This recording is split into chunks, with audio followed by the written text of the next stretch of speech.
So we are standing here in a showroom in my old stomping grounds of Fremont County, Wyoming, in Lander actually, beautiful showroom, new showroom, with our friend Brendan Weaver.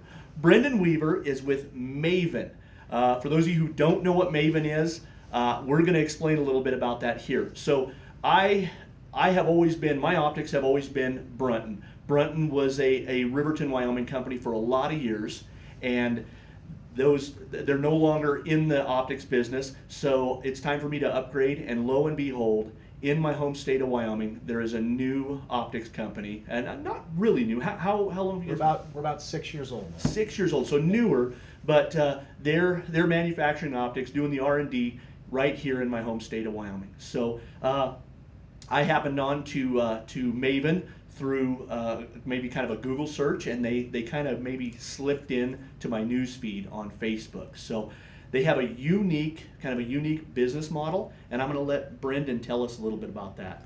Yeah, we're as you mentioned, we're about 6 years old now. We've been developing products for that long, and in the marketplace now for about 5 years. And you also mentioned new place here. We moved into a great spot for us, a great upgrade. We had a warehouse here in town in our offices. Outgrown what we were doing, which is always great for business. Business is going well. Moved into here in July, and so we're kind of upgrading the place. Hopefully the showroom in the next couple months we'll have some displays in here, but we've got everything. We can show you whatever you want. For the past 6 years, we've been working on a business model that, excuse me, direct to consumer. So we're not putting our products out in retail. It's a little bit slower growth model because when you do it that way, you're not automatically in stores all the way across the country. So you have to spread the word a little bit differently, and that's why we showed up in your news feed. We snuck up on you like that. Yeah, you did. So we do a lot of stuff digital, Facebook, Instagram, YouTube, Twitter. We spread the word that way. That's one of the benefits to us, is that of the sales side, as far as going out across the country, spreading the word, trying to get in stores, we just do it online. So we have a website, mavenbuilt.com, the only place you can buy our product. Outside of one place in Lander, Wyoming that we use because he's a good friend of ours, and it works as a showroom for us at Wind River Outdoor Company. So people that come through Lander, they're always invited to stop through here, but Wind River Outdoor Company also has all of our products. So the way that it's worked for us is we started off with our B series, which is our high-end optics line. We've expanded as far as models. We expanded into spotting scopes. We introduced last year a mid-price point line, and then also into rifle scopes. So it's been really fun. It's awesome to be in Wyoming, to run a business out of a place where I grew up in Wyoming. My partners have lived here for a long time, and so it's been a great 5 years. That's awesome. So one of the things that attracted me, so like he said, they're not in stores. So you run down to Sportsman's Warehouse. Hey, do you have a pair of Mavens? They look at you like you got horns growing out of your head. So did a little more research, and I'm like, well, gosh, I'm kind of old-fashioned. I want to hold them. I want to look through them. So I was at a loss. I'm like, well, I don't want to just mail order a set of optics that I'm going to have for probably 15, 18 years, and I want to hold them. So you guys, I found out through my Google searches that you guys have a program. Right, and so that's the issue. Probably the biggest hurdle for this kind of a business is that people that are spending $1,000 and more sometimes have an issue with making a purchase and just trusting that it's going to perform as you can find online through reviews. And so we decided very early that we needed to have a demo program. And with our demo program, you order an optic, you specify which model, obviously, the magnification that you want to get, if you want an 8x42, 10x42, 10, 12x50, whatever it is, in any of the models that we sell, we send it out to you with a return shipping label. You can have it for a couple weeks to check it out, and we're pretty lenient on that. A lot of people want to take them on a hunt, and as long as they're returned to us in good condition, we're fine with it. So you've got a couple weeks. You still pay for them. You pay at 10% off what they would be new, and they're typically products that have been used at a show, so they've been inside. They look brand new. Great. You have a couple weeks to check them out, and then once you're done, some people keep them because they've already you have to give us your card. Obviously, we can't be sending out products without some way to, if someone runs off with it. So you paid for that product, and it's 10% off what the new is. If you keep them, we're done. If you send them back, we credit your card. And what most people do is when they send them back, they'll either buy a new stock unit, which is 2 different colors that we sell, or they'll build a custom, which is something that nobody does as far as the customization.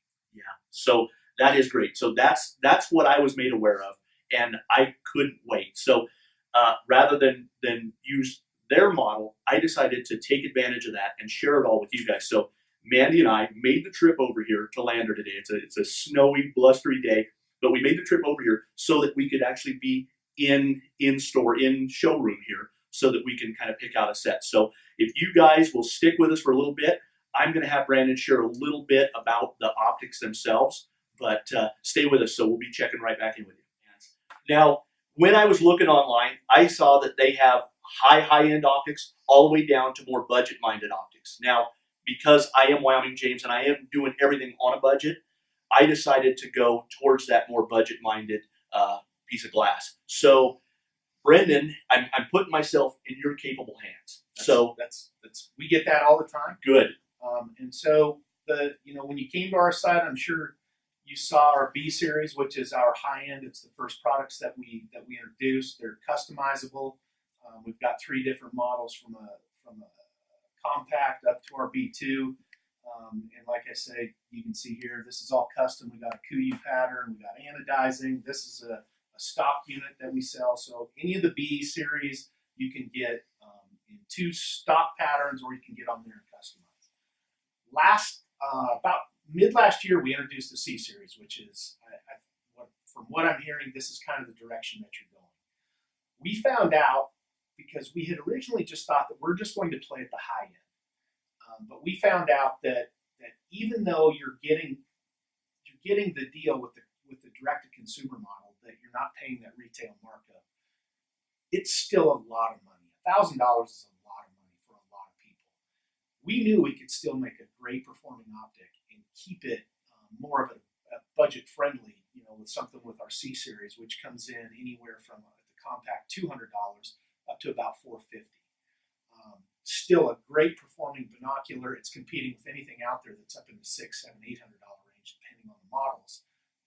Doesn't have the customization option that you get with these. It's a polymer frame rather than magnesium, which makes it a little bit lighter, but it's still just as durable. So we've got 3 different options in the C series. A compact, which from talking to you is probably not what you're interested in, and then this is more of a traditional 8x42, 10x42, and then our C3, which we just introduced, which is a 10x50 and a 12x50. So are you thinking more something that's a little bit more compact, traditional, or are you leaning more towards something with a bigger objective? I'm looking a little more for the larger objective, and I've been going back and forth. I've got a 10x42 that I'm using now, okay, but I'm really thinking about... So that's something about this size. Yeah, but I'm thinking about bumping up in that power range. Okay. And with that power, I'd like a little bigger objective as well. Okay, so that would take us to this model. It's our C3. So this one here specifically is a 12x50. Now the difference that you're going to find between the two, it's a little bit about what the numbers are. So, and we go to shows all over the country, and it's still surprising to me how many people don't know what the 10 means and what the 50 means. And most people are really embarrassed about it. Sure. So I'm going to pretend like you're one of those guys that doesn't know. So this product is a 50 millimeter objective. So that's the second number. And what that means is that this is 50 millimeters wide. So whenever you hear something that's a 10x42 or a 10x28, that second number is the width of this lens in millimeters. Right. Okay. The smaller that is, the smaller the binocular will be. Okay. The smaller that is, the less light that you'll get through the optical system. Okay. The first number, which is the magnification, is the 10, the 12, the 8. So when you hear a 10x42, which is the most common optic sold, that means it's 10 times magnification in a 42 millimeter frame, 42 millimeter objective. So this is a 50 millimeter objective, 12 power magnification. We also have the 10. So the difference you get between a 10 and a 12, obviously you get the the magnification difference. So 12 magnifies things more, 10 less. But the big differences are in field of view. A 10 has a wider field of view. So if you magnify something 10 times, you're going to see more of it than if you magnify it 12 times. Some of the positives about that, about keeping a 10 instead of a 12, is more field of view. You get more light through the system because of a thing called exit pupil, which I can explain if you want me to. And then the other thing is it's much easier to hold a 10 power steady than it is a 12. So as that first number gets higher and higher and higher, sometimes you have a 15 by 50, 15 by 56. A lot of people use those on a tripod. I'm really shaky. So if I get up over about an 11, 12, I have to use a tripod. Some people don't, and there are a lot of ways that you can hold a binocular to help the shake, but those are the differences. With a higher magnification, you're bringing things a little bit closer. So if you find that you're using optics almost exclusively to look over long distances, then that's going to be one of the key features for you. So that's probably why you'd want to go with the 12. I always prefer a lower power because it's going to be brighter in low light because of the exit pupil, and the exit pupil just means how much light you're getting to your eyeball. Sure. In like a very easy math, a 10 by 50, you divide the first into the second, you're getting 5 millimeters of exit pupil. As that gets smaller and smaller and smaller, that means you're getting less light to your eye. So I like that. I prefer that. But I also have all this. I can always just walk in the showroom and say, I'm taking them all. Yeah. But we find that a lot of people want to get the highest magnification because they feel like that's the best product. But it's not always the best product depending on what your use is. You bet. You bet. Well, most of our glassing is done long distances. Okay. I mean, we're in the wide open. We're up there in that red wall country, just west of Casey, so it's really open, not a lot of trees, yep. And we're spotting stuff, in excess of. And do you find yourself using binoculars primarily and not a spotting scope? Yeah, we we cover a lot of ground with the binoculars, okay. And then we pull out the spotting scopes to count points and things like that. Yeah, so I would probably steer you to the 12 then. Mm-hmm. Really, for hunters, there's the low light difference between a 10 and a 12 is key. But if you find that you're primarily using it over long distances, then the 12 is going to help you count points more than the 10.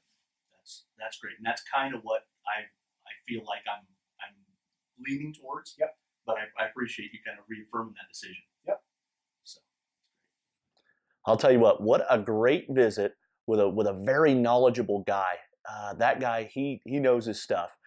So at the end of the day, what I decided to do, I ended up going with their C3 model in the 12 by 50. So I've got their C3s in the 12 by 50, and I'm going to give these things a go. I'm going to give them an honest to goodness test drive. I'll give you guys a real, sincere, genuine review of these, and I'm really looking forward to this. So stay with me because I'm going to do my here between now and the end of hunting season, or maybe between now and the beginning of predator season. I'll be giving you guys a full unboxing. I'll tell you what, I'm sitting here, as you can see, in my living room, and I've yet to unbox these things because I want to do it on camera. I want all you guys to share in that with me. So I will give these things a full unboxing and then a full review, and I'll share that on down the road. But for right now, I got to give a quick update. So our friends from the east, they are on their way here now. So it's right around 10 o'clock, 10 p.m. Mountain Time. And as I talked to Tim on the phone, they had just reached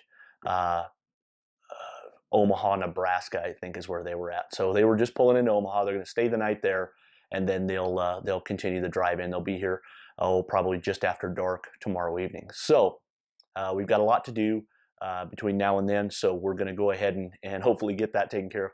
Hopefully the sun comes out tomorrow and dries up those roads and makes it accessible out there. So got to give a shout out to those Pennsylvania boys.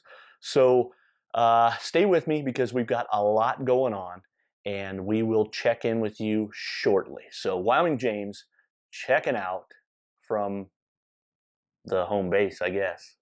Adios.